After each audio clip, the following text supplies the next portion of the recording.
1 Samuel, capítulo 18. E aconteceu que, terminada a conversa entre Saul e Davi, a alma de Jonatas, filho de Saul, apegou-se à alma de Davi, com profundo sentimento de respeito e fraternidade. E Jonatas amou Davi como a si mesmo.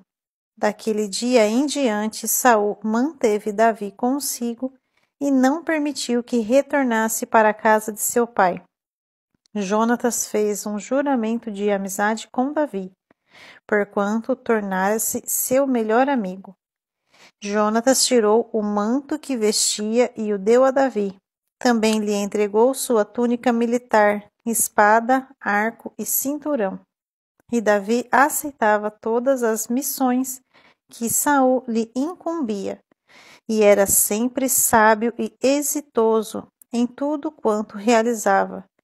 Por esse motivo, Saul lhe outorgou o comando do exército, e isso agradou a todo o povo, bem como aos conselheiros de Saul. Quando os soldados retornavam para casa, depois que Davi venceu e matou o grande filisteu, as mulheres saíam de todas as cidades de Israel ao encontro do rei Saul com cânticos e danças, com tamborins, com músicas festivas e instrumentos de 3 cordas. E as mulheres dançavam e cantavam. Saul matou milhares, e Davi dezenas de milhares. Então Saul se indignou e ficou muito irritado ao ouvir esse refrão, e exclamou: Ora, a Davi atribuíram a morte de dezenas de milhares, mas a mim somente milhares. A continuar assim, só lhe faltará conquistar o meu reino. E desse dia em diante, Saul começou a nutrir um forte sentimento de inveja de Davi. No dia seguinte, um mau espírito vindo por ordem de Deus assaltou Saul e o fez delirar e profetizar no meio de sua própria casa. Davi tangia sua harpa como habitualmente fazia nestas ocasiões, e Saul segurava firmemente sua lança em uma das mãos. De repente, Saul arremessou a lança contra Davi e exclamou: Encravarei Davi na parede. Mas Davi lhe escapou dos golpes por 2 vezes. Saul alimentava também grande medo de Davi, porquanto sabia que o Senhor Yahvé estava com ele, mas havia abandonado Saul. Por isso Saul o afastou de si e o estabeleceu na chefia de uma tropa com 1000 soldados. E Davi partia e retornava sempre à frente dos seus comandados. Em todas as missões, Davi conquistava pleno êxito, pois o Senhor estava com ele. Observando que Davi sempre alcançava grande sucesso, Saul deixava seu temor crescer.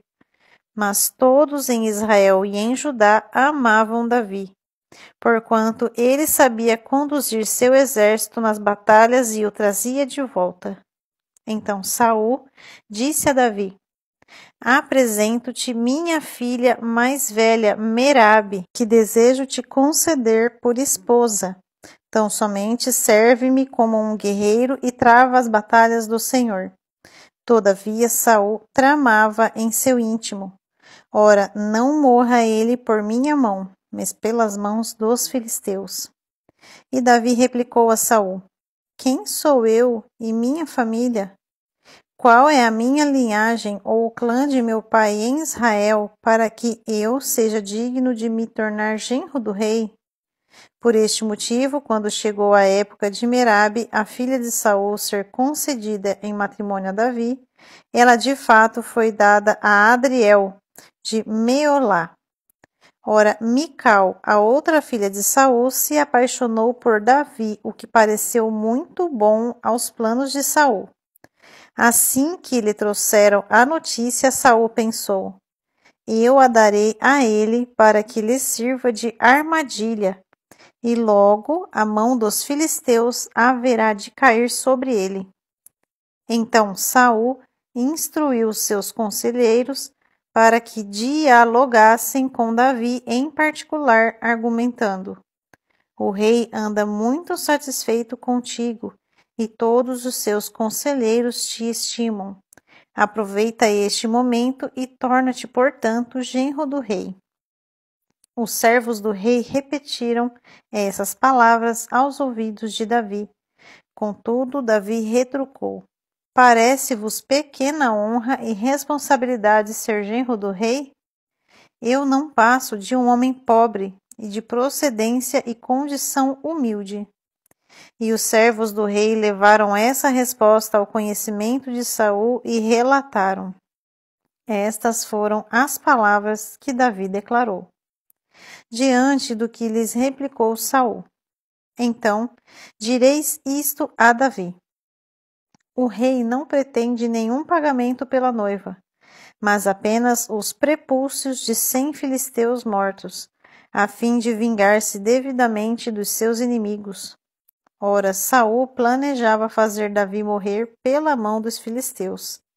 Em seguida, os conselheiros de Saul foram até Davi e lhe transmitiram esta oferta do rei. E o negócio pareceu bom aos seus olhos para se tornar genro do rei. Por isso, antes de se encerrar o prazo determinado, Davi e seus homens saíram em campanha e conseguiram matar 200 filisteus. Conforme o acordo, Davi trouxe os prepúcios dos filisteus e os apresentou diante do rei a fim de tornar-se oficialmente genro do rei. Então Saul lhe entregou em casamento a sua filha Mical. Quando Saul chegou com clareza à conclusão de que o Senhor Yahvé caminhava com Davi e que sua filha Mical o amava muito, temeu ainda com maior pavor e jamais deixou de odiá-lo e persegui-lo durante toda a sua vida. Os príncipes e comandantes filisteus continuaram promovendo guerras e batalhas. Contudo, todas as vezes que tentavam alguma emboscada ou ataque, Davi se destacava como o mais hábil dos comandantes de Saul, e a cada dia sua fama crescia por toda a região.